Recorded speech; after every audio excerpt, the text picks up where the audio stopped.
Yaate, Habarigani. Welcome to the Dragon's Den. Young old man here, and today we're going to be talking about 10 of my favorite black films. And what I mean by that is films that are either made by black people or about black people, or the combination thereof, made and about black people, starring black people. Um, so, and not to be exclusionary or anything, but that's what I like. I like all films. I've talked about it. I like all films, just like all music.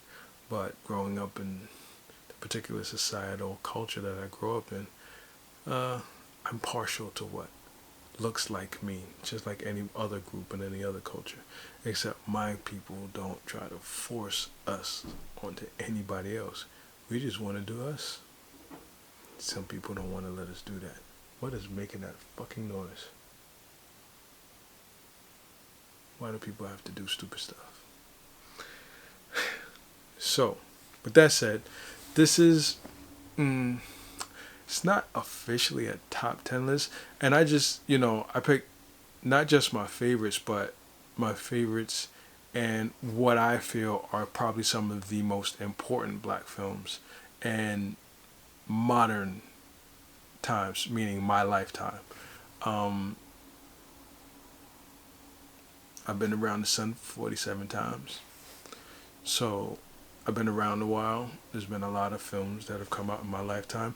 My lifetime is probably the biggest movie boom in freaking history. It's insane. Um, the 80s were,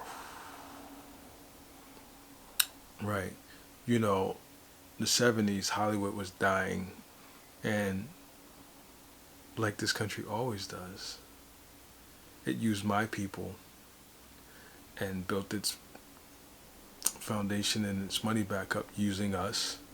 And then when it didn't need us anymore, it kind of discarded us. But some great films did come out of that era in the 70s. And you can tell because black exploitation is literally a genre.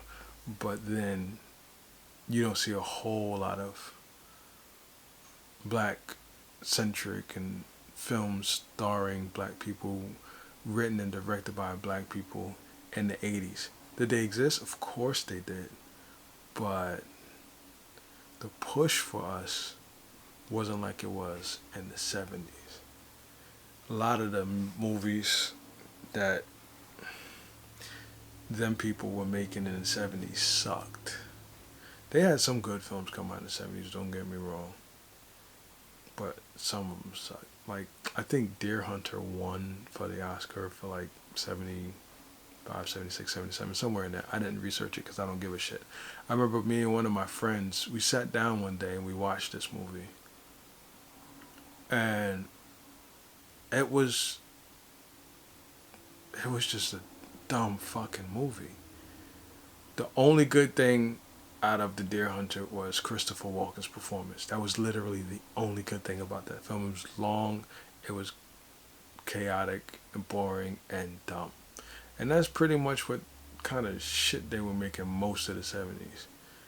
We, on the other hand, we were making movies that were fun, that had a point, that really said something, spoke to our culture. And of course, we were making money because our people were coming to see them in these little theaters and whatever. And then they saw our hustle, they saw our grind, breaking into being profitable, not even breaking into their stuff. We were just being profitable on our own, and they came knocking. And they exploited the hell out of us and filled their coffers. And then abandoned us when their coffers were full. And then they could revamp themselves. They knew they were making shit. They were dead. But anyway, not talking about that part. But as a film person, as a filmmaker, and a person who just grew up loving films, and learning so much more throughout my 47 years, yeah, I had to get that out. Anyway, so this list that I have is not, it's it's not an objective list. It's completely subjective. This is me, my perspective, um, and I want to get right to it because all right. So I'm doing 10 because everybody loves top 10 lists, right? So number 10 on my list, Love Jones. Now, I will admit right now that when this movie first came out, when this film first came out, I really wasn't a fan of it. I wasn't that impressed with it. Um, I think I had to experience a little bit more life before I could really appreciate the film. Um, and for a while, I didn't really like Lorenz Tate back when I was younger. I think he's great now. He's a phenomenal actor. I think he's done a he. I like his choices for the parts that he accepts, the roles that he does, and I actually like watching him on screen now. I understand why he draws what he draws. I think he should be a much bigger draw than what he is, to be perfectly honest. Like when he showed up in Ray as Quincy, I thought that was so great. Um, and so, but his role, and of course the great and beautiful and phenomenal Nia Long, it was excellent performances in Love Jones. I wasn't, I was young, and I wasn't really. I've never been a person that goes out and has friends that are in a specific scene, so it took me growing up a little bit just to get myself out of myself and really believe in the world. It wasn't even as much the story as it was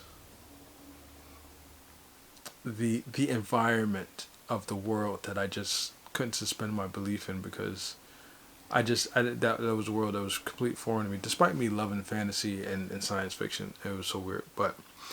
Um, but yeah, but once I grew a little bit more and matured a little bit more, I really saw the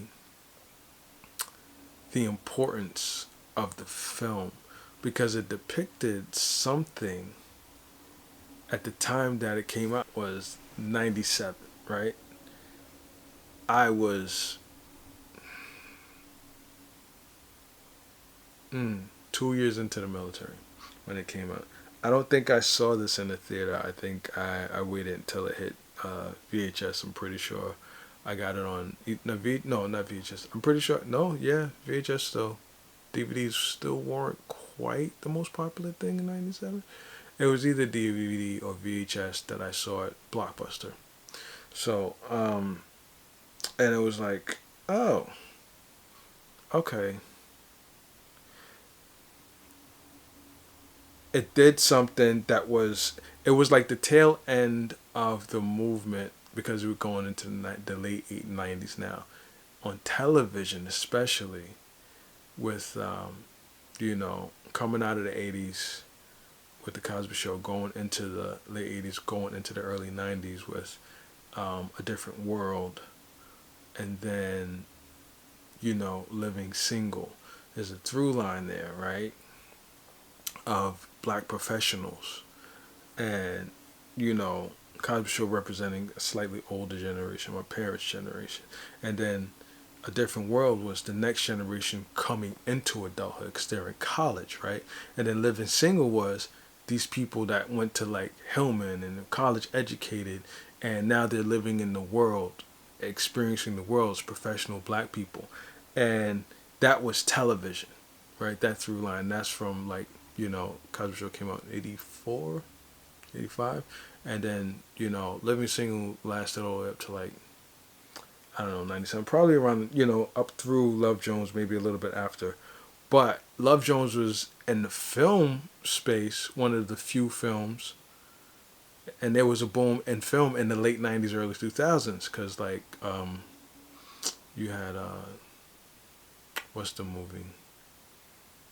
The Best Man, Love and Basketball, all those, right?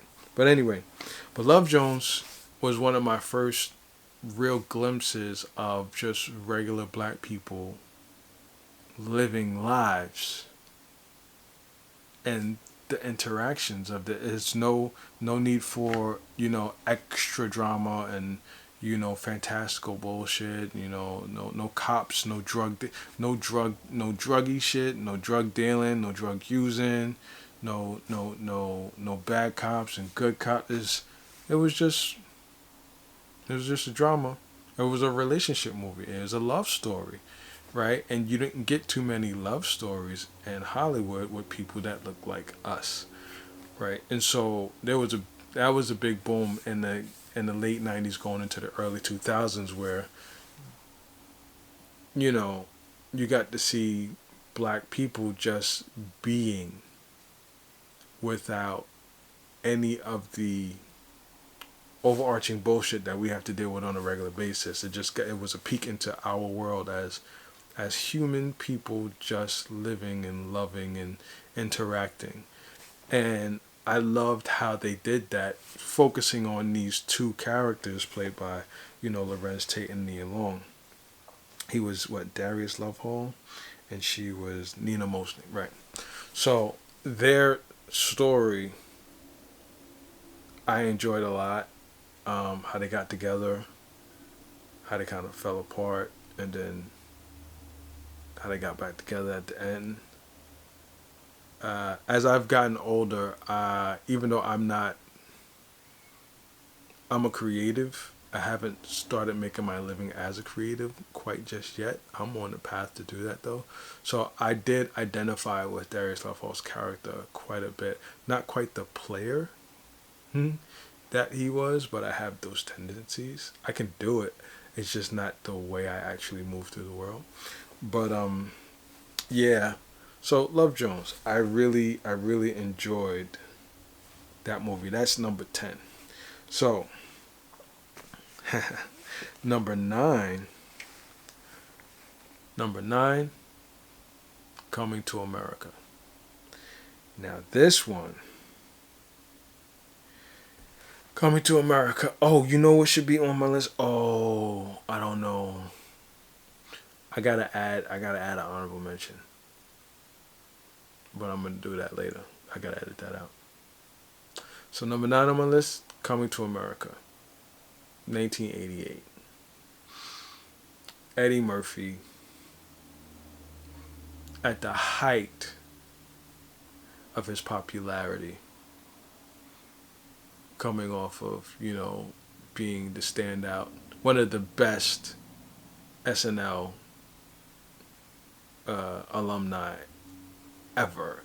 Like Eddie Murphy's still Eddie Murphy's the best SNL cast members ever. Some people gonna argue it, but ain't nobody. You can't take him out of the top 3. Period. I know a lot of people are gonna say, "What about Jim Belushi? What about Chevy Chase? What about this one and that one and that one?" Okay, you could throw whoever the hell you want in there, but Eddie's top 3 at the most. You ain't putting him below that because he kept that goddamn thing alive. There's been a lot of times when SNL just falling the fuck off. I haven't watched SNL so long.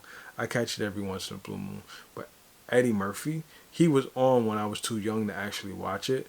But he was so popular that his skits would make it to freaking prime time just because. And then as you get older, I got older and internet and whatever, you go back and you look, it's like, yeah, he was freaking phenomenal. Anyway, but Coming to America, is SNL, stand out, 48 Hours, stand out, and then what's the other one? Trading Places.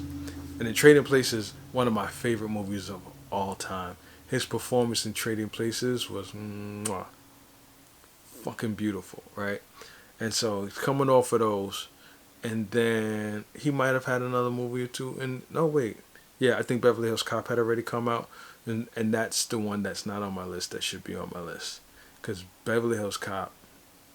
I think I know where I'm gonna put that. Actually, I'm gonna switch my list. I know where I'm gonna put that, because I had another one, but I forgot that Beverly Hills Cop. Yeah. So anyway, So Beverly Hills Cop, and then I think after Beverly Hills Cop was Coming to America. I think that was the next one. I'm not certain. Doesn't matter. So Coming to America, as it's an American film, so let's get that out the way. So he's playing an African prince, and a fictional coming from a fictional African country. So a lot of what we see of him in Africa is very overblown. You know, same thing like when European Kings or whatever, they blow it out of proportion about what it is, but it's Eurocentric. So this is a blown out of proportion Afrocentric type of country, and it's the idea of a traditional Africa, and clearly they have technology, but they don't really show that off or whatever. It's just it's a developed African nation, but it's African, so they still traditional, ancient traditional customs and clothing and stuff. A lot of people are saying, Africa is really modern now. Yeah, now it is, and even it was even then in '88, but still, it's something that Black Americans didn't really get to see. Royal, royal African peoples that basically had never been colonized. It was the first time you got to see Wakanda on screen without it being Wakanda, right? Like that's basically what he did without the technological science fiction aspects.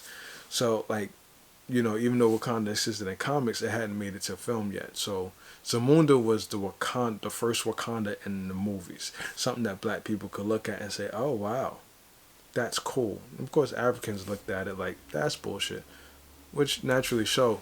But it was fun for us. It's an American movie. Anyway, uh, so basically, uh, Eddie Murphy is playing Prince Akeem. And you had some great performances from a whole host of people. Eddie Murphy, James Earl Jones, uh, Arsenio Hall. Um, what just happened? That's not what I did. That's what I did. Uh, Garcelle Bouvet was in it. I forgot about that. Um, Madge Sinclair. That's whose name I was trying to remember. Madge Sinclair. A lot of Vanessa Bell Calloway. A lot of black actors who have been around a long time, some who were new.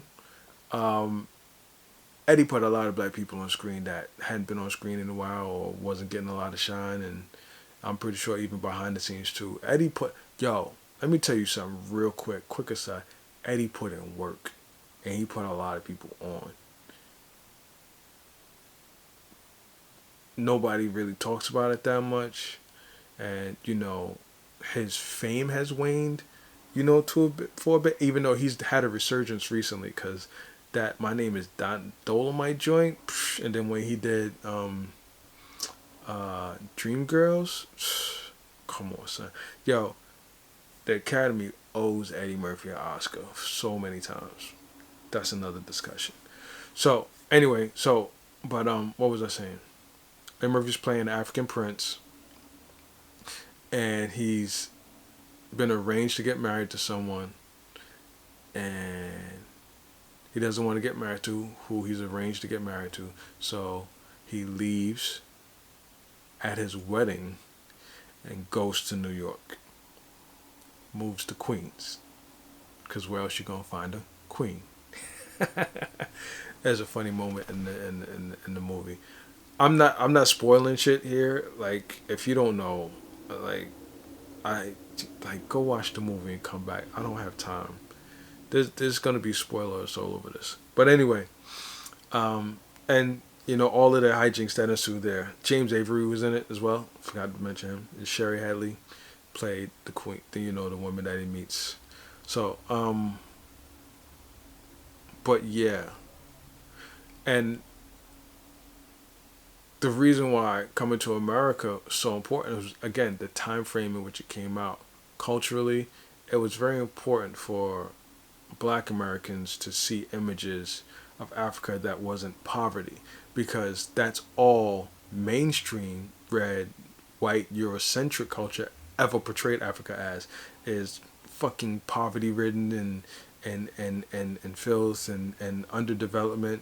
And the reason why there's so much of that they can see is because they're the ones who made it that way in the first fucking place. That's another discussion. It was all over mainstream media. And so Eddie doing this, it was one of the first times you got to see Africans in Africa, even though it's a whole continent and he's using a fictional country. It was the first time you got to see African people portray, the first time in a long time, I should say that, to see African people in Africa portrayed on the big screen, a Hollywood movie, in a positive light. So yeah, that's why it's on my list. So what's next? So what I had as number 8 on my list is gonna change because it's gonna be another Eddie movie. But I'll tell you the honorable mention for number 8 and why I had it on the list. So what is my number 8 is actually Beverly Hills Cop. Eddie was killing it in the 80s, and he in my childhood of movies, right, in black films. Now he was the star. In Trading Places and 48 Hours, he was the co-star. And Beverly Hills Cop, he was the star. Now you had some white actors who had cachet, who had experience in Hollywood, who were behind him, but he was clear ahead of the game, the star of that film. And that was the first action movie, and this is why number 8 I had, was basically reserved for an action movie. There's not a lot of action, even though he's a comedian, he's a comedic actor. 48 Hours was kind of actiony, and Trading Places was not. But 48 Hours was kind of actiony, but he wasn't the star, right? So, but Beverly Hills Cop, he was the main draw. He was the star. And I'm probably going to do a whole post about Beverly Hills Cop, so I'm not going to talk too much longer about that one, because that's one of my favorite movies. And it's highly important to my film history and to my growth as a person. I'll probably do another post. It might not be just about Beverly Hills Cop. There'll be some other movies, but yeah, I'll talk about that. But anyway, but Beverly Hills Cop was the first time you got to see a black dude on screen be the hero in a major Hollywood film outside of the blaxploitation era. Like I said, I'm really talking about the years that I've been alive. So, yeah, and like the cool thing that I really about this film is, well, I realized watching it once I got older. I was like, oh, I caught something, and it was the end sequence when he gets the villain, right? The villain kills his friend. That's why he goes. The villain that they get in the end is killed his friend in the beginning of the movie. That's where the whole movie progresses. His friend comes to visit him. His friend gets killed. He's investigating his friend because he's playing Axel Foley. Axel Foley is one of my favorite characters that Eddie Murphy ever played. And Axel Foley goes on this journey to find out who killed his friend. So when he gets to kill it in the end, he's playing a cop, right? So he gets to be able to shoot people. Now throughout the whole movie, he doesn't shoot anybody. But at the end, he gets to kill the guy who killed his friend. And the big bad white guy, now he doesn't get to kill him by himself though. And I didn't realize until I was older why. Now, he's a Detroit cop. He goes to California because that's where the killer is. And he gets mixed up with the Beverly Hills Police Department. Beverly Hills Cop. And so, he's got 2 cops that get assigned to him, but the chief, throughout the storyline, finally believes him.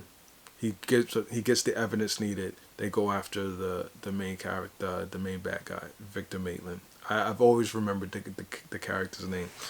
And, he gets to kill him. But when he gets him, he and the chief, who's played by Ronnie Cox, also gets him. They both fire at the same time and kill the bad guy. Now, why didn't they just let Eddie Murphy kill him? because this is 1988, and they did not want to have it on screen that a black man could hunt down a white man and kill him for being a bad guy and crossing him. There's still that dynamic. There's still a racist dynamic in play where in Hollywood they just wouldn't allow that at that time. So it's like, okay, story wise, we have to let him get him, but we can't let him do it alone because it would be too much. Now, as a young black kid who was aware of racial dynamics in this country already, and had my eyes open to what oppression was and colonialism was and all that, like I was aware of the plays of things that was going on in the film because Eddie's always played with the idea of race in the films because like it's funny because it's always there. People very rarely talk about it, so it makes it easy to make comedy with it. But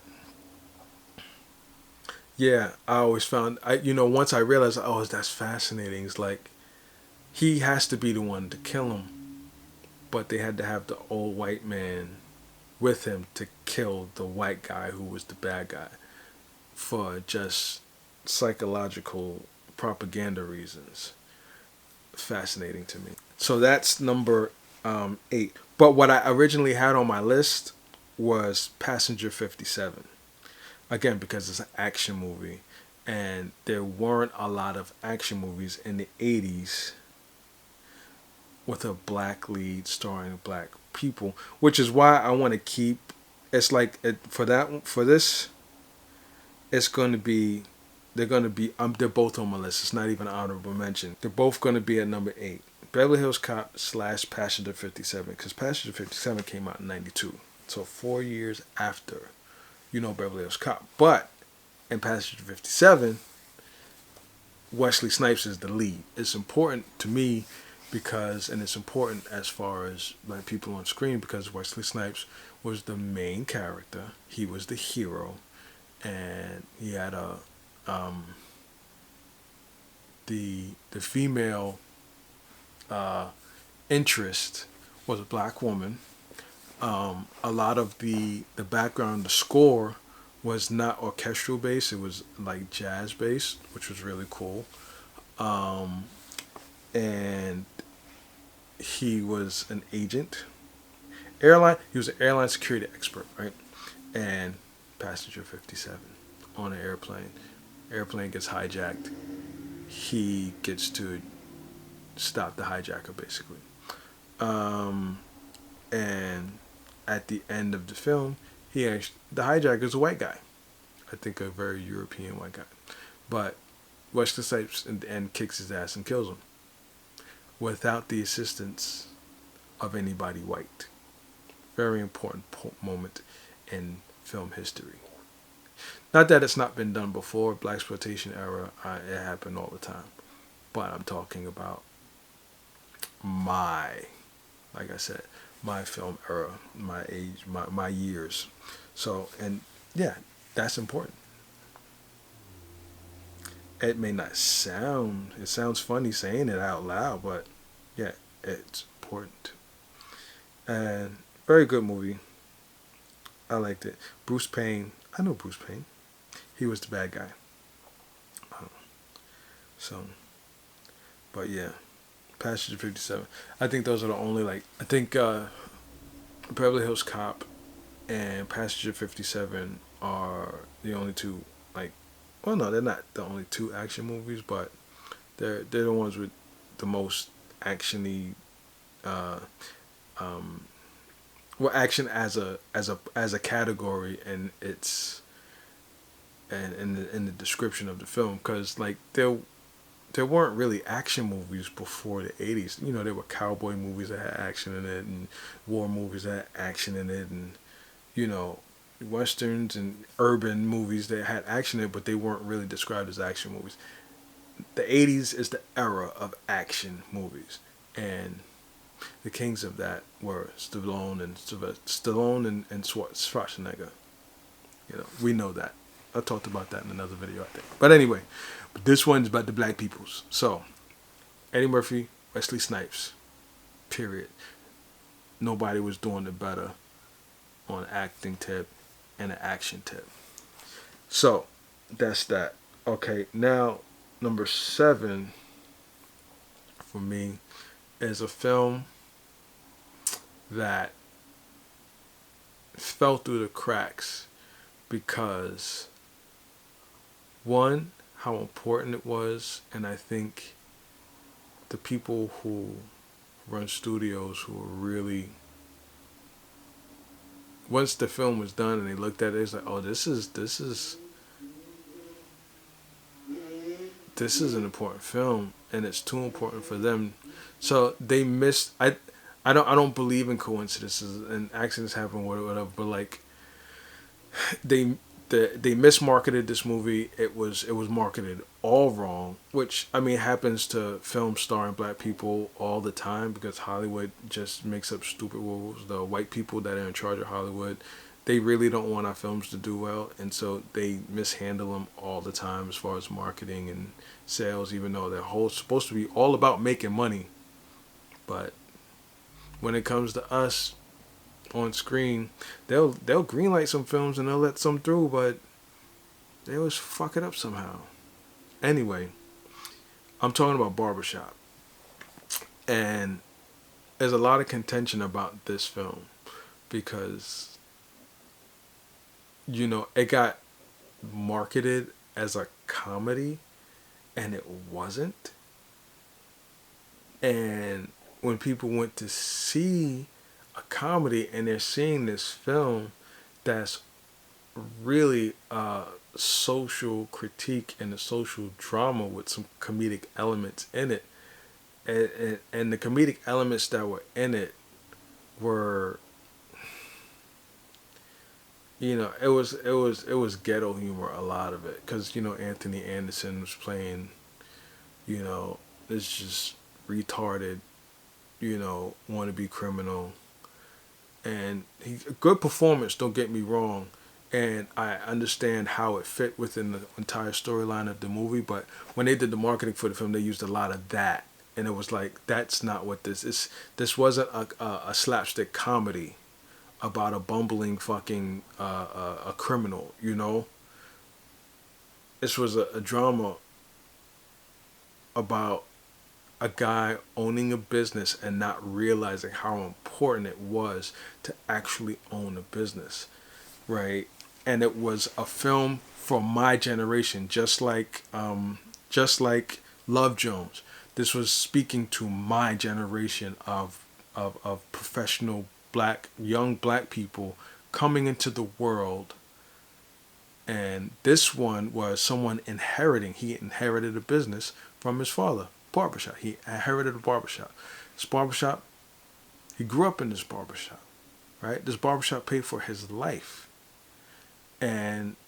But living in the modern times, in the modern hip hop era, and again, Love Jones, again, the hip hop era, even though it's not a hip hop film, it's hip hop era adults, people who are growing up in hip hop culture, and all that embodies in our society, right? And so again, same thing with Barbershop. It's dealing with professional young black people growing up in hip hop culture underneath the oppression of American Eurocentric, things. And in the beginning, we meet the main characters played by Ice Cube, O'Shea Jackson, and Cedric the Entertainer's in it. Eve is in it. Anthony Anderson, like I mentioned. Son Patrick Thomas, who's actually a pretty good actor. He was getting a lot of roles and then he dropped off the radar. He's still around, but I don't see him as much. Michael Ealy, pretty ass motherfucker. Yo, Michael Ealy is a pretty motherfucker. He is. Like, I'm comfortable saying that. I ain't attracted to him, but I know he's attractive. I know who I am.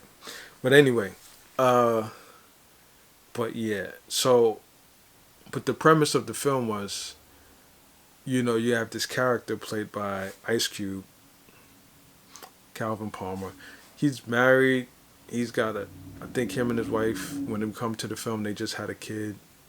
So, and he inherited his father's business, the barber shop. He inherits the shop. He owns it outright. He owns the shop. Owns the shop. And when we come in to the film, he's been trying out all of these businesses. He's been trying to make all these businesses harebrained schemes, because we see his wife kind of berating him for trying this and trying that, trying to make, make fast money, basically, make some kind of business that's going to make fast money. And, his excuses, because he just wants to take care of his family. And, his reason is, he's looking for a business where they can make a whole lot of money so he don't have to work so hard and provide for his family. And, he's been taking out business loans from the bank. But the companies that he's been trying to start and the businesses he's trying to start, get rich quick schemes, are failing. So he owes the bank. He put the barbershop up as collateral. But he doesn't want the bank to take the barbershop. So what he does is he gets a loan from a local street hustler. He sells his barbershop to this local street hustler for the money he needs to pay off the bank and to do whatever. And, and he does all this shit without talking to his wife. Right? And so a lot of that's like the first third of the film. And then the 2/3 after the film is him trying to keep the barbershop, right? Excellent film. The message of the film is why it's on my list and why it's so freaking important, because he owned the business. But instead of realizing how important that was and doubling down on that and using his business as a positive, he was looking at all this other stuff that he hears about and that he knows about and that he thinks is going to work, instead of, he already has a foundation of a business. And yeah, don't get me wrong, I realize being a barber, one, it's a skill, right? It's a skill that's not going anywhere. AI is never taking over barbers, right? It's not in any lifetime soon are you gonna have a robot barber. Period. End of story. So like it's he's helping people. He's on an opportunity. He owns a business. He's helping other people have a life by employing other barbers and getting them to understand. Because when you work in the barbershop, you're renting the space in the barbershop. You pay the guy who owns the shop rent for the booth and the chair, and you get your clients and you hit them off. And so he's helping other people learn how to be business owners. Like it's such a needed, it was such a needed message to our young, to black people, especially young black people, especially after the boom and us going to college after, Cosby Show and A Different World and, Living Single. Like, so many of our young black people were going to college and coming out of college. And, there's a lot of black people, like, quiet as this kept, despite the negative propaganda of this country, there's a lot of black people out there with money. There's a lot of black people with businesses that are passing their businesses down to their children. There's black people with generational wealth in this country. Not as many as there should be. Nowhere near as many as there should be. And when you have some come down to you, when you have a parent or grandparent that had a business that raised you to learn their business and to take over their business, I realize it may not, all the time be the one thing you want to do, but then you need to find a way to either change it or at least manage it, but not sell it off, not sell it off and lose it, because it's important. And that was the importance of that. That was the true importance of that film is you have to understand the importance of what you have before you can move ahead and do bigger and better things. You got to appreciate what you have first. And, Ice Cube's character, Calvin, he didn't really appreciate what he had because he always had it. And that was the thing. He always had it. He grew up with his father being a barber, having that barbershop. And so when he got older and he inherited it, yeah, he knew how to be a barber. He was, okay, cool. He didn't really appreciate it, though, until he almost lost that shit. And damn near almost lost his wife over it. And like, no, she wasn't going to leave him, but she was like, that and that she was more mad that he didn't even discuss it with her. She's like, I love you, I'm gonna ride with you no matter what, but like, how the hell you gonna sell a barbershop? One, how you not gonna talk to me about it? And then two, like, it has emotional significance. I met you there.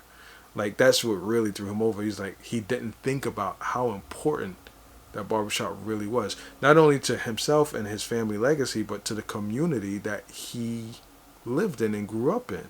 And that's what the premise of the second barbershop was. So I'm so glad that even though this movie, it did well enough, obviously, that they greenlit a second, but it should have done better. But like I said, they botched the marketing for it. So, but yeah, Barbershop is a very important film. Very important. More important than most people give it credit for. And that's why I'm doing this, because I need people to know. So, number 6 on my list is Buck and the Preacher. Why is this one on this list important? Because it's the first time that I have in my memory of seeing black people in a Western type environment, right? Like cowboys and Indians and stuff like that, except it set like early 1900s, late 1800s, early 1900s, I think is like the setting. And the main character, played by the great Sidney Poitier, is Buck. And he's basically, like, I think he's like an ex-Civil War veteran. And, after the Civil War, clearly a lot of people were freed. And a lot of black people were leaving the South and going north and going west because the West was booming. And yes, we were making our way out there too. And what you had was, since slavery had been abolished, a lot of the white men and other colonized peoples who were,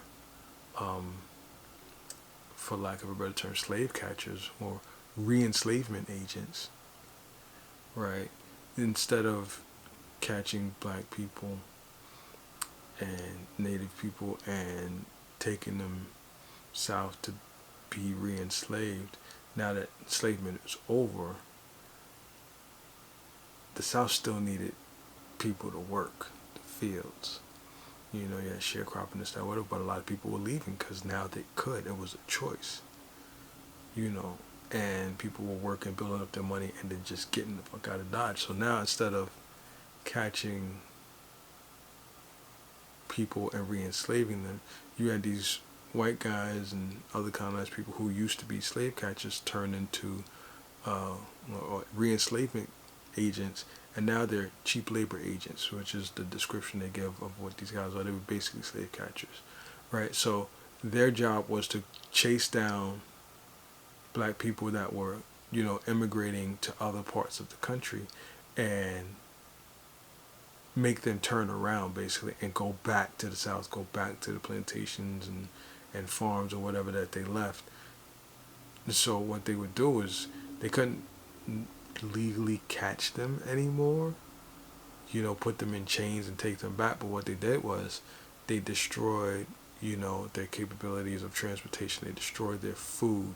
They dogged them down and until they just gave up and they escorted them back to whatever person used to enslave them or had power over them, and back for work. So Buck was basically, he became like a master expert. He's a wagon master basically. He would escort the wagon train to wherever destination these people would go. They would get their money together, they pay him, and he would protect them and get them to where they needed to go. So, basis of the story, we're gonna follow Buck on. He basically stopped doing this, and some people found him and was like, "We really want you to help." So he begrudgingly decides to become the wagon master for this group of black people trying to go somewhere new, some lands that they heard about where they would have better opportunities. But there are re-enslavement agents on their tail basically, and so Buck is doing his best to keep them from stopping these people. And along the way, he runs into a preacher, played by the great Harry Belafonte, who's not really a preacher, he's a con man. And so they're back and forth, and him actually I don't think in the film Harry Belafonte's character actually finds God, but he's all in life. He's a con man, so all he cares about is himself, completely narcissistic.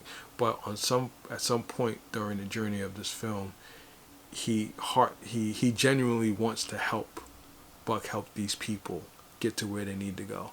So it was a really great film. I saw it. I think I made mention of when I was younger. My father used to be part of. My father was part of a lot of underground Afrocentric and black groups in New York, and there was one where they would show films from the entire African diaspora. Like it was like every third Wednesday night of the month or something like that. I don't remember. And I remember going to one of these nights. That was the first time I saw Buck and the Preacher. That was the first time I saw my number one movie that's on this list that I'm not going to say right now because then you won't watch until the end.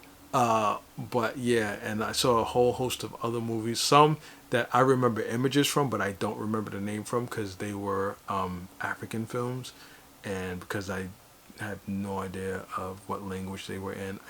I don't remember what the titles were, and because I haven't seen them since. But I have images from a lot of them. So if I ever come across some of those old African films, I'll be like, oh, I remember that.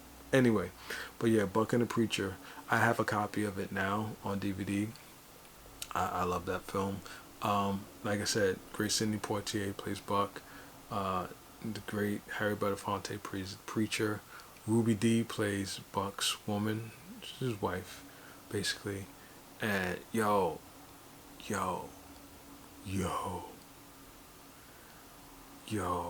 Ruby Dee is fine, son. My favorite people in Hollywood is black actresses from old. Like when I came around, Ruby Dee was an older woman. You know what I'm saying? Like she's still fine for an old woman, but she's an older woman. That's not who I'm checking for. But you see, like a lot of these actresses that we know as like elders, but you look at their old films, like Ruby Dee was fine, son. Anyway, but no, Buck and the Preacher is number 6 on my list. So, what's next? I could talk for hours about this one. I'm gonna tell you right now. I could talk for hours about this one. Number 5.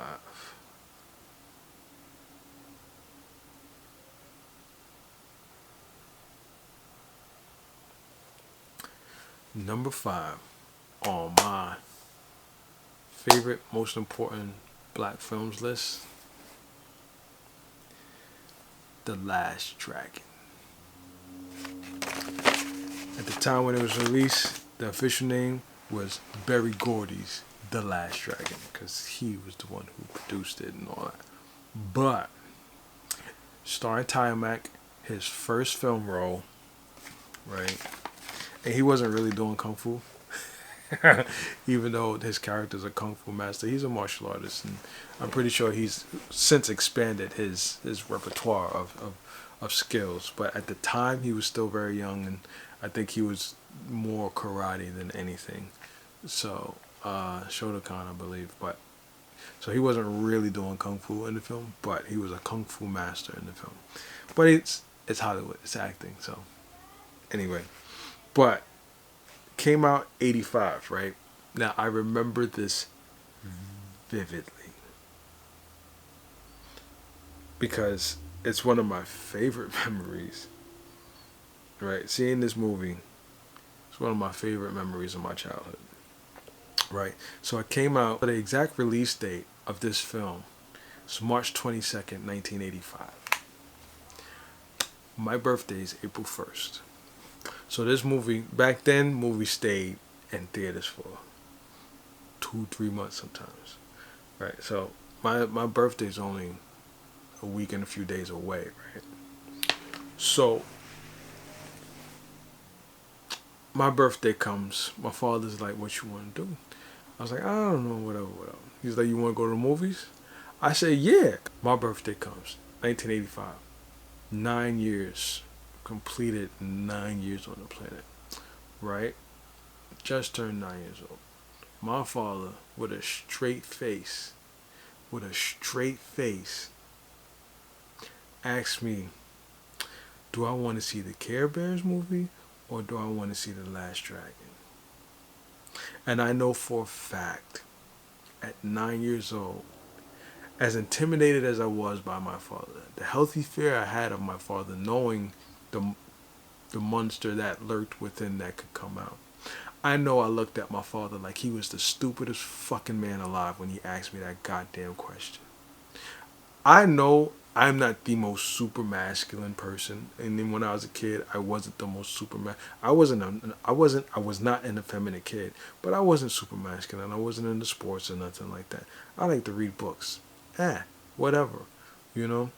But I love movies. I love martial arts. Like, I like the Care Bears on TV, but you asking me, black kid, black male, you're a black male, you're raising me, and you're asking me.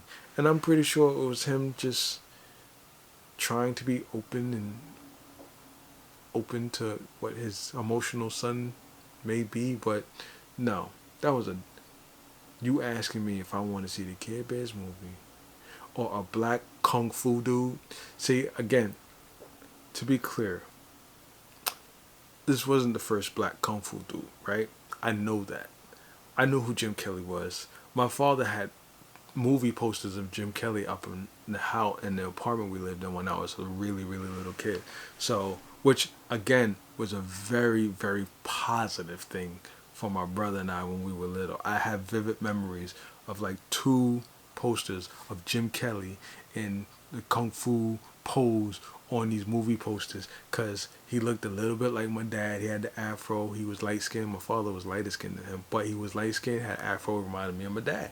That's very very self-image, affirming, so I knew who Jim Kelly was, right? I think I had seen Ron Van Cleef, so it wasn't like having. And then my brother and I had been exposed to Taekwondo, our first real introduction to martial arts. We had a black instructor, so it wasn't foreign to us. And so all this about me, and you gonna ask me if I want to see Care Bears or the new black kung fu guy in movies. So also, right, also in this film, starring in this film, right? Timac was new. He was new, but in this film was also a person. She was kind of new to Hollywood too, but she had already made herself known. She had already been in stuff, and so, right. she's easily one of the finest women that ever walked this planet. She's easily one of the finest women that ever walked this planet. When I tell you I had a crush on her, like everybody that was male and heterosexual, no matter what color, if you was into women at all and you paid attention to black women in Hollywood, like Vanity, son. Like I'm Vanity, son. Like I'm you ask me if I want to go see Care Bears over a new Kung Fu dude and Vanity? Vanity? I don't even know you. Are you my dad? I don't know you. As you can tell, I'm still offended to this day. Like that just that was unacceptable behavior, unacceptable question. I am still offended by it.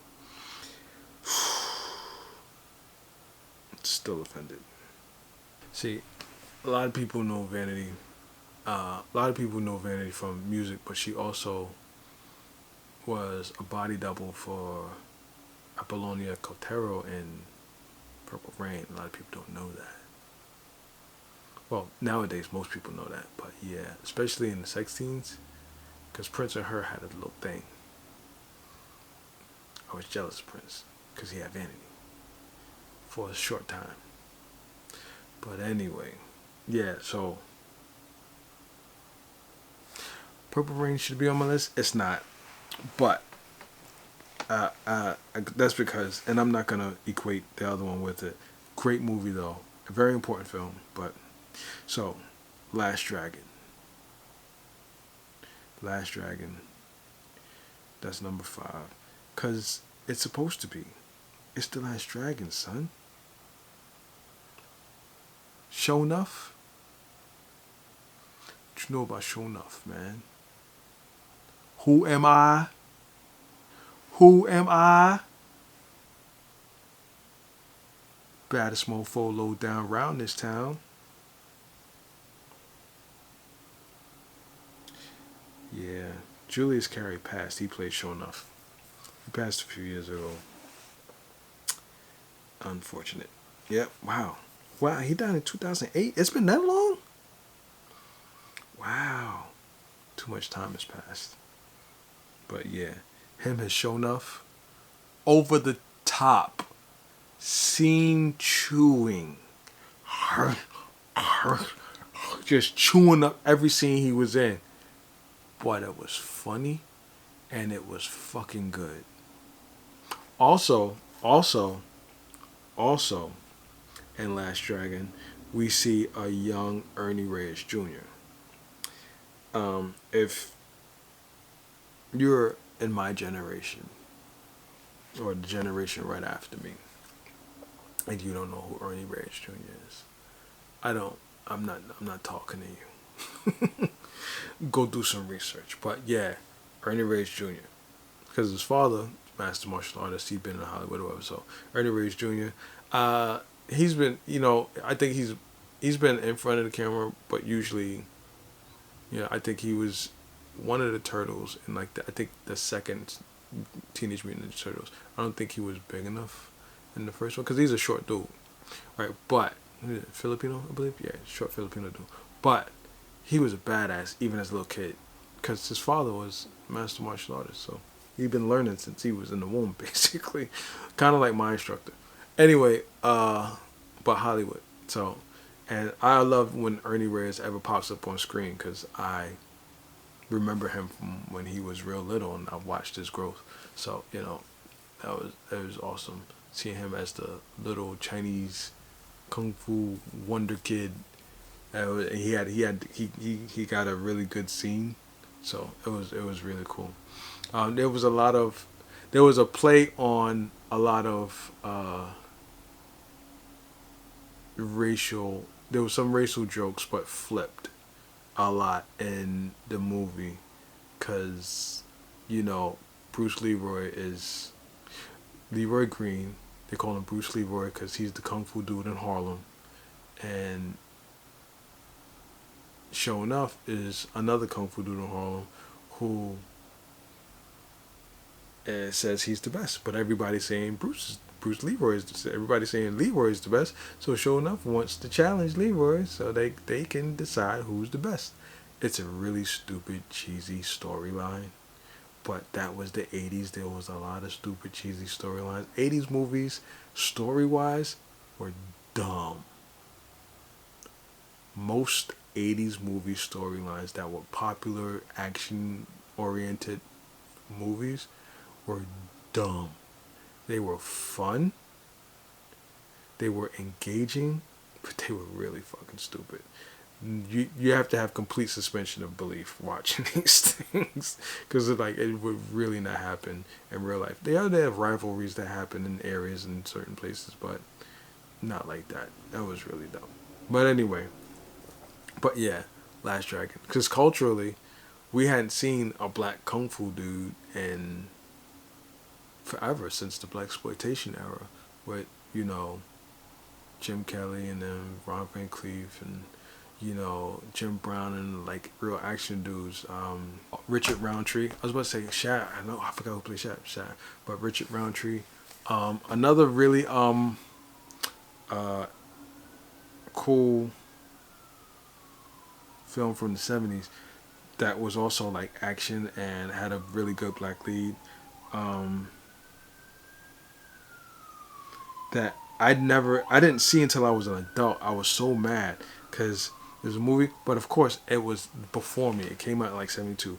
Was Trouble Man. I saw it and I was like, oh, how come I've never seen this movie? There's a lot of movies that came out during the so-called black exploitation era, during the 70s, the late 60s, early 70s, that I've seen a lot of them, but there's a lot that I haven't seen, and I really want to go back and watch a lot of these films because a lot of them are very important films just for the fact that they exist, first of all. But second, there was always some sort of underarching message. If it wasn't a message movie, there was always something beneath the surface because that's what we do because we live in this oppressive culture. We may have a fun regular, but there's always going to be some kind of through line that is true to our experience living here. And that's most of our movies because that's our experience. So anyway, but yeah, Last Dragon, that's my joint. So next, now again, I can do a whole video on each one of these.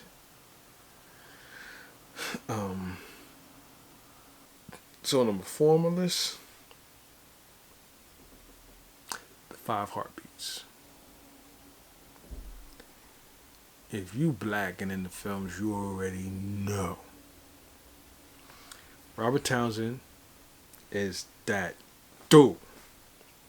And you got Michael Wright. That dude. Leon. That dude. Harry Lennox. That dude. Acting wise. All Tico Wells. Excellent performance. Haven't seen much of him outside of this film. Diane Carroll was in it. And you had Harold Nicholas, who, if you are a student of black culture, and particularly when it comes to film and television and entertainment, you should know who the hell Harold Nicholas is. Him and his older brother, I believe, they were called the Nicholas brothers. So him and his older brother, Fayard Nicholas, they were a dancing duo. And it'd be a disservice to just call them tap dancers, but actually no. Let's give respect where respect due. They were tap dancers, but them being tap dancers meant they were master dancers. So period, end of story. And tap is a dance style that transcends, and like they gave one of the best dancing performances ever recorded on film in a film called Stormy Weather. Look it up. Nicholas Brothers, Stormy Weather. And anybody in the dance world that actually knows the dance world and film will tell you that is the best dance routine ever recorded on film. Hands down, I ain't arguing with nobody. Argue with your mother. Anyway, so 5 Heartbeats. Robert Townsend, Michael Wright, Leon, Harry Lennox, Tico Wells.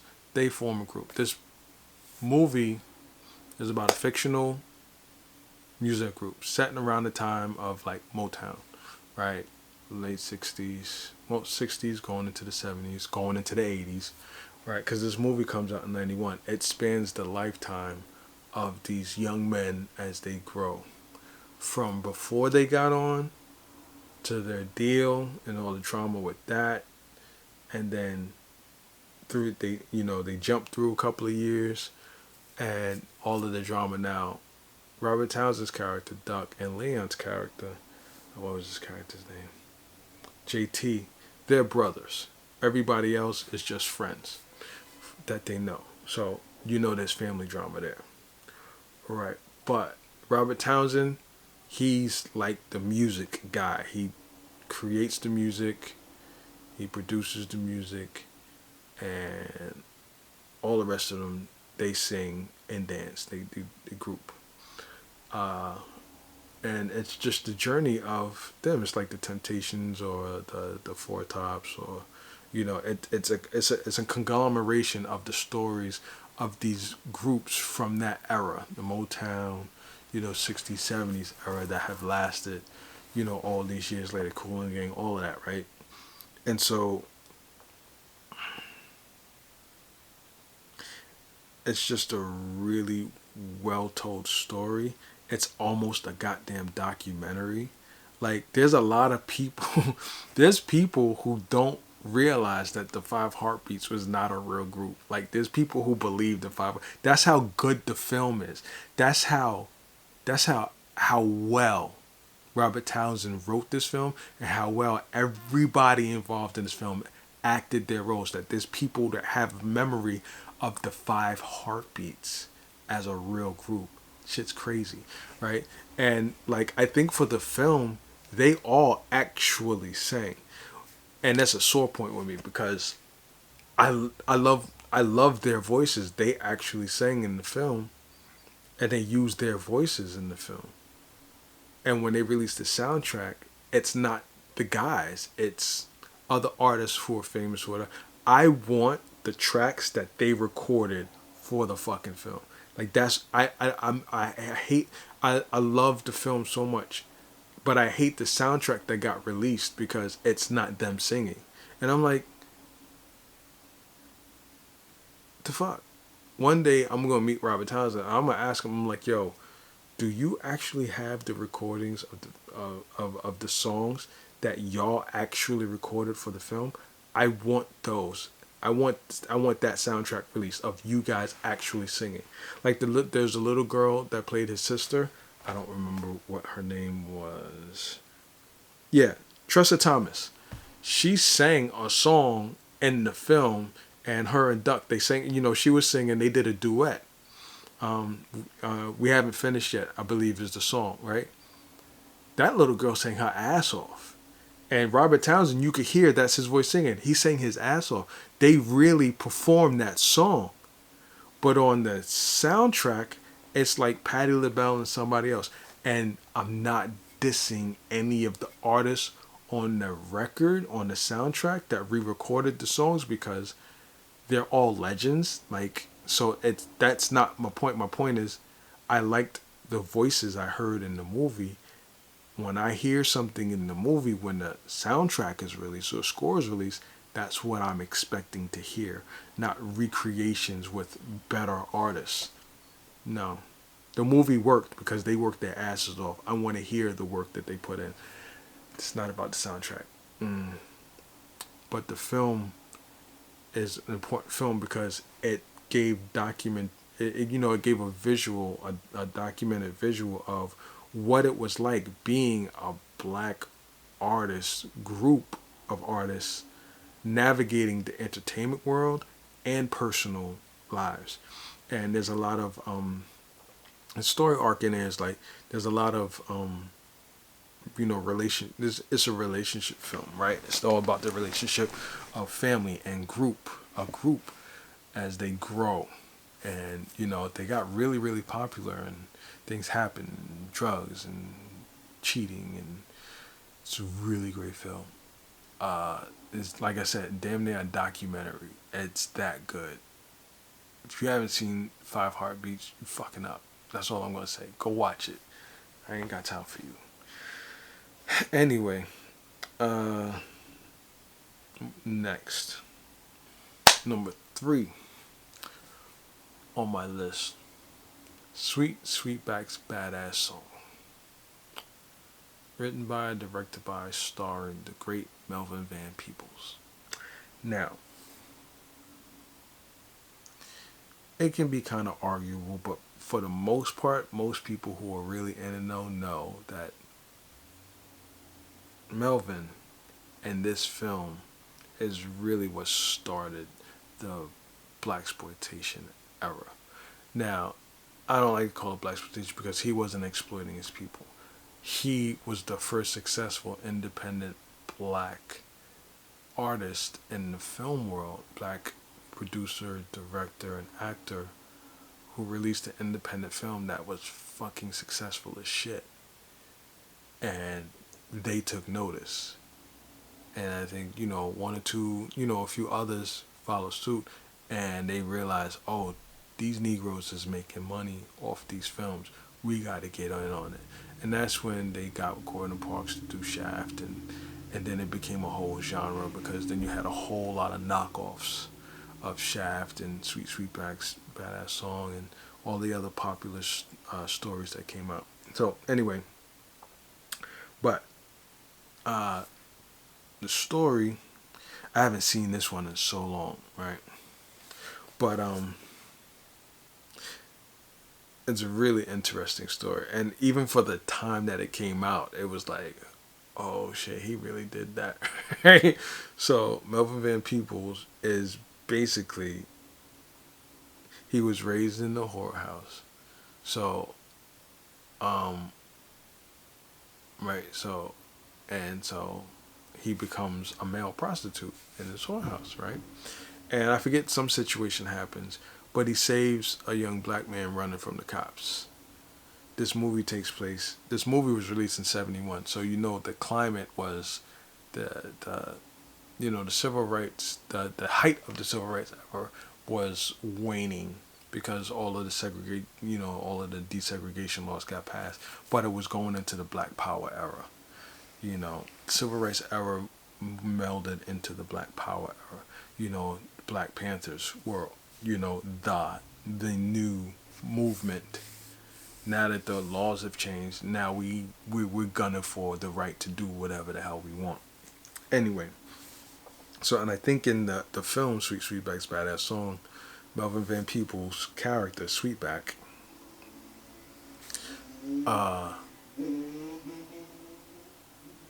he saves this kid, this man running from the cops, and then I believe the young man was a Black Panther. So he saves him from the cops, and then I guess somehow the cops find out that he helped them, so he goes on the run. Now the cops are looking for him, and the idea is he's on the run, cops are chasing him, and it's the adventure of him, and he gets away in the end. Cops get close. I think he actually kills a cop. Again, another very revolutionary thing for 71. Black man, not a freedom fighter, not a Black Panther, not an activist, but just a regular black guy, and he's on the run from the cops, and he kills one, and he still gets away. I think at some point this movie got banned. No, what they did was, because it was also hippie era, sexual revolution era, so there was a lot of sex in this film. And I think because he was doing independently, you want to talk about guerrilla filmmaking? He's the father of guerrilla filmmaking for real, right? So, a lot of sex scenes, which makes sense. He's a prostitute, so we're establishing character. And anyway, and so bunch of sex scenes, bunch of things that aren't normally seen, especially that the people in power of this country don't want to see, which is a regular everyday black man killing a cop and getting away. If you don't understand why this goddamn movie isn't Is I mean, if you don't understand why this movie is in the top five of this list, you don't know me, you don't understand me. You need to either learn yourself better or get the hell away. I ain't your cup of tea. If you didn't notice the theme, so yeah, number three, Sweet Sweetback's badass song. Famously, well, not famously. Now, quick aside, Melvin Van Peebles, being a filmmaker, and he stayed being an underground. He never went Hollywood. He did. His story is fascinating. One day I'll do some before I do. I'm gonna do a video about Melvin, but I need to do more research. I've done research about him. But I need to reacquaint myself before I do a video because he's one of my heroes in filmmaking. He's fascinating, and if I remember correctly, why I started this society. He has a son, Mario Van Peebles, who actually did a cameo in this film as a young version of him. Very interesting story there. But Mario, because he was around when his father was making this film, did a documentary film. But it was a documentary. It was a documentary film. He did a film documenting his experience and his father's experience of getting this movie made. It was not easy. We're talking about the late 60s. This was released in 71, so he was making this late 60s going into 70, right? So, yeah, not easy journey. And I so loved that film. Because it was a play on, oh yeah, because his father's film that we just talked about, Sweet Sweetback's Badass Song. So, the film that Mario made documenting the making of Sweet Sweetback's Badass Song is called Badass. And Mario plays his father in the film. It's a great film, and I love the connection. Mario Van Peebles grew up, he's second generation filmmaker basically. His father was great, and his father, I remember one time watching and when I do my research again, I'll probably come across it, but I remember Mario saying one time his father asked him, he's like, do you want to make the movies you want to make or you want to be famous or something like that? And he's like, you can get movies made. That's not a thing. You can find the people with money that want to buy you and get the movies, or you can play the studio games and just make bullshit that you don't care about. And Mario's like, he wants to make, he chose like his father. He wants to make the movies he wants to make. So he don't make a whole lot of movies. He don't do blockbusters, but he makes really good films, and he makes the films he wants to make. He took his father's advice, and he, followed his father's blueprint. And modern times it's a little different than when his father was coming up, but filmmaking's filmmaking. You do what you got to do when you really want to do it, really love it. I'm getting close to that point. Melvin passed a few years ago,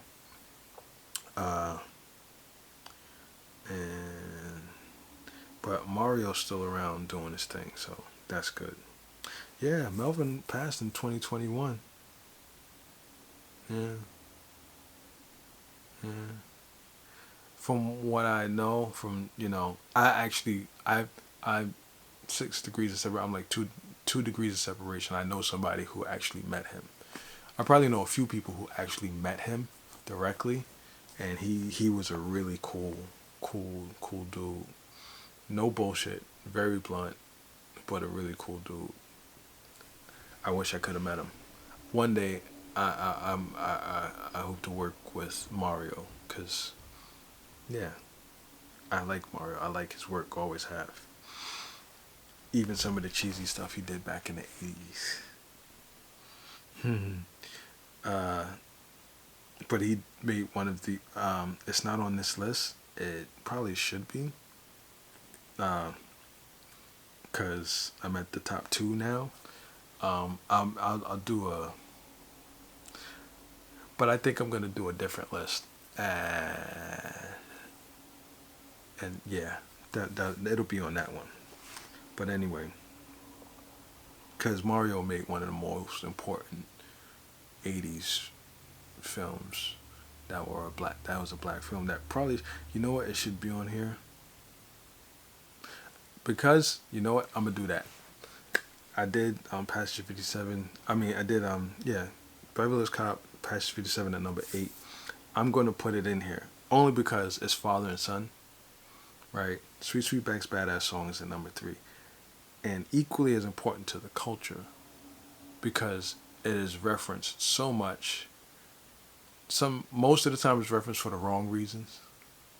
However, but that's how important the film was. That's how popular the film was. That's how, especially to the new culture that was growing, which was hip hop culture. Which Mario, being of the newer generation, after his father, he was growing with hip hop culture, and so yeah, New Jack City. I'm gonna make that number 3 with Sweet Sweetback's Badass Song because it's New Jack City. Wesley Snipes played Nino Brown. Alan Payne played his second, his right hand man. Chris Rock famously played Pookie. I mean, if you don't know this stuff, you ain't no friend of mine. And then Michael Michelle played, you know, Nino Brown's love interest. Yeah. And then Bill Nunn was Dudder Man. And Bill Cobbs was a man in the community. Judd Nelson was in it as a cop. Ice-T was a cop. Mario Van Peebles was a cop. Russell Wong was a cop. And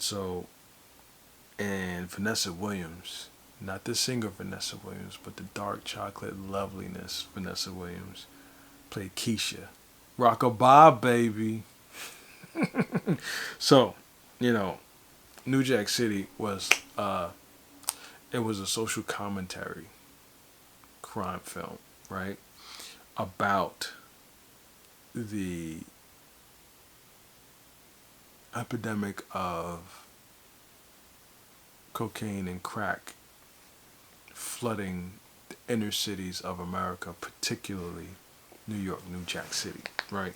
Nino Brown is on the come up, becomes one of the biggest drug dealers in the city.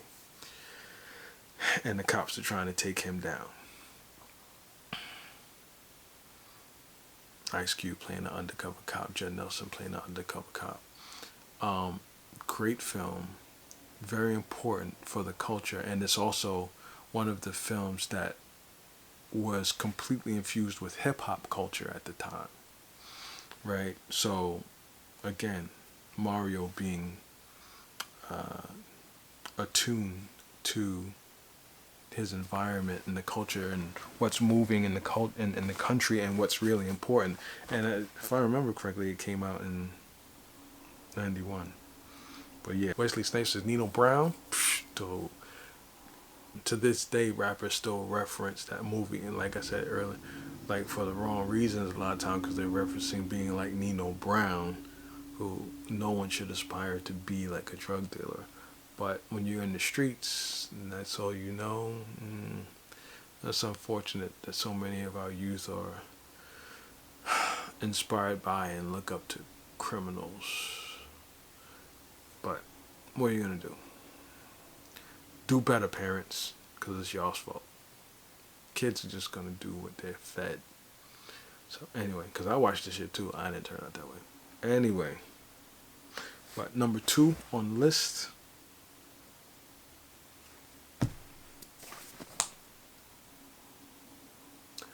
Malcolm X.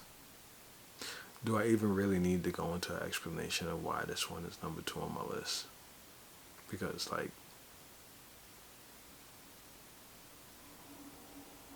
it's Malcolm X. Alhaj Malik El-Shabazz. One of the most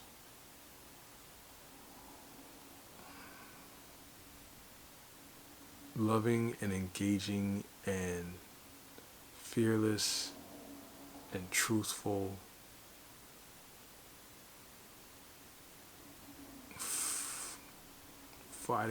freedom fighting humans to ever exist on this planet. Nobody's without flaws. So I don't need anybody coming to my comments talking about, well, he did this. He's very open and honest about his flaws, So, there's nothing. I read his autobiography when I was still very, very young. I've read it again another time. I need to read it again, actually, because you don't catch everything. In certain books, certain films, you're not going to catch everything the first time, second, or third time.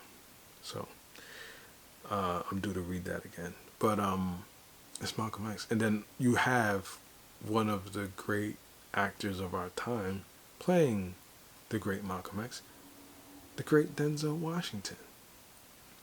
Come on, son. And from what I remember, if I remember correctly, I believe Denzel had played Malcolm in the theater, in theater production. So he was very familiar. I think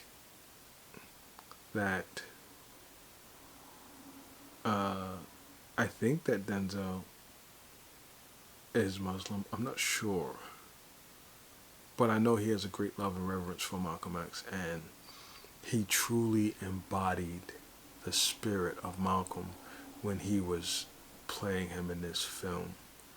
There's not a lot of roles that Denzel plays where you forget you're watching Denzel. Like, you suspend your belief for almost everything else in whatever film he's in, except you're just marveling at how good Denzel acts. But in this film is one of the few times where you forget, you really put it out of your mind that you're watching Denzel perform greatly, and you're just watching Malcolm X. Just like, wow, he really did that. So yeah, and I don't have to explain the significance of why this one is important, the cultural significance of it. You know, if you don't know, bzz, bzz. So, but the reason why this one is number 2 is because it's pretty famous. Almost everybody knows who Malcolm X is, even if you don't know a lot of the details of his life. You actually know who he is. So I'm not even going to speak that much on that one. Now, this next film that I'm going to talk about. Not a lot of people know it. So my number 1 favorite and, my opinion, most important black film in the entirety of film history, not just black film history, entire film history, is my favorite film, is The Spook Who Sat by the Door. Period. End of story. There's a huge storied history. I'll probably just do a whole nother video about this film, just because it's worth being talked about. There's a documentary out there about it, and you can find all kinds of information. So, Spook Who Sat by the Door was originally a book. It was a novel written by Sam Greenlee, and he also did the screenplay along with Melvin Clay and a few other people. It was directed by the great Ivan Dixon. Right? It starred Lawrence Cook, great actor. Lawrence Cook as Dan Freeman, and a whole bunch of other really good black actors at the time. But one of my favorites, Paula Kelly's in this film, and she serves a pretty pivotal role in the film. And it's a really good look at the era in which this was made. The film came out in 1973, I believe.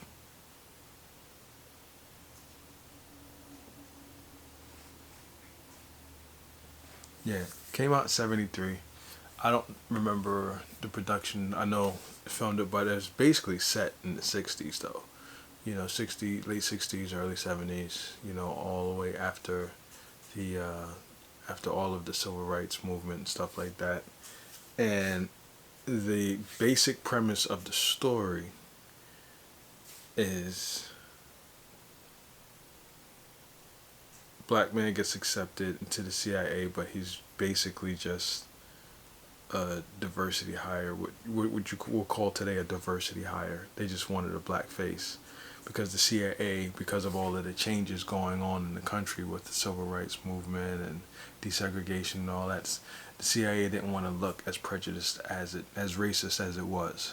So they decided they were going to get some black agents. They created a program, had the most fit candidates, black men from all over the place, college graduates and other kind of workers, and of course they only got let one through. And the idea was he worked, he made it through the program. They were actually all supposed to fail. The idea was the program to get a black agent was a front. They never intended to actually have any of them pass. But Dan Freeman played the game so well, they couldn't fail him out. They literally couldn't create a reason to fail it, so they had to let him be an agent. But basically all he did was make copies. I forget the official title they gave him in the film. It's so much bullshit.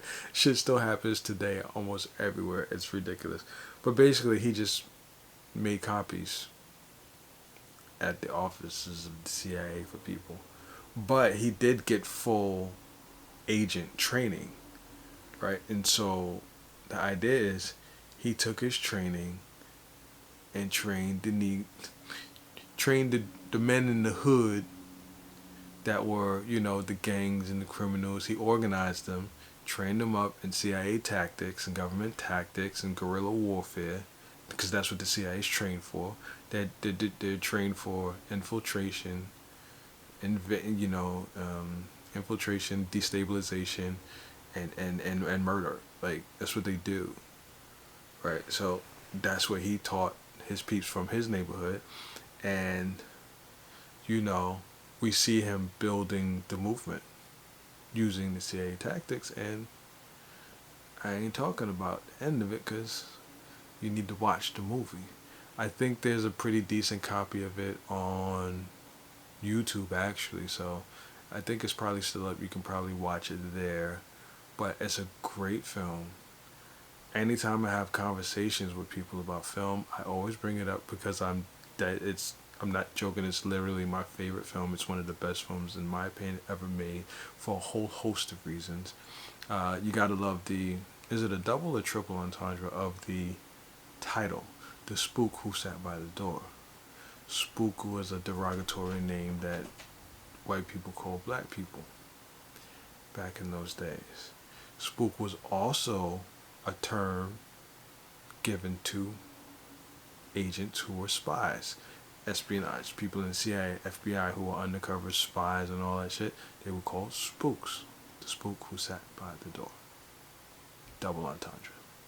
Black guy and a spy. Gotta love it. And and why most people have never heard of this film or the story or the book is because it was banned. Now, given the time frame I just told you that this was made in, you should understand, given how racist this country is, why they sought to erase not only the film but also the book from history. They tried. The only reason why the film survived is because somebody hit a 10 of the film, mislabeled it, and hid it away in the archives of the studio. I forget which studio it was. When I do the later video about the whole thing, maybe I'll go back and research that. But somebody found that 10.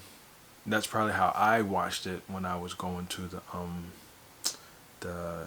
those film days at the Adam Clayton Powell Jr. State Building in Harlem. That my father used to take me and my brother to, and sometime in the late 90s, I did not know that Herbie Hancock did the music for Spook Who Sat by the Door.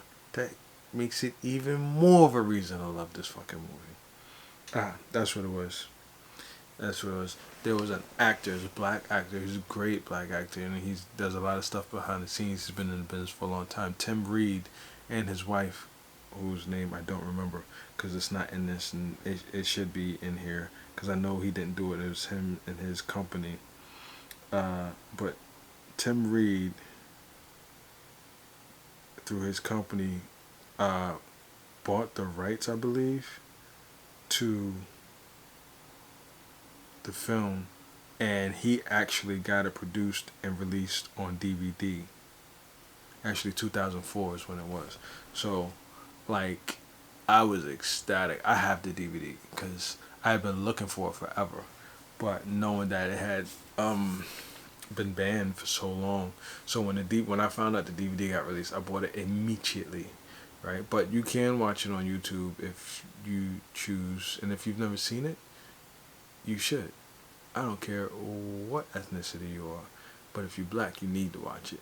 If you're white, you need to watch it, and if you anything else, you need to watch it. That's my opinion. It's part of film history.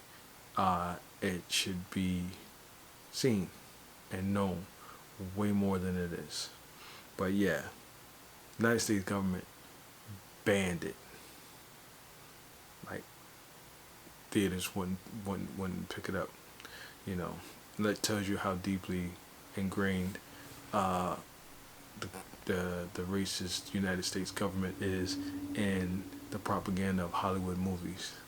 Some things slip through, and when they do, they get mad. But anyway, but yeah, so yeah, that's my 10.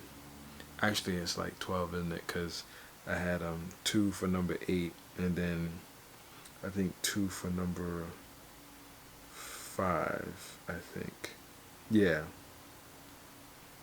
but that's all right. That's all right. That works for me. I could do that because I could do that. So, um, let me know what you think about those films because I really enjoy them. They're excellent films. I think everybody should watch them um, because they're excellent. That's all I have to say.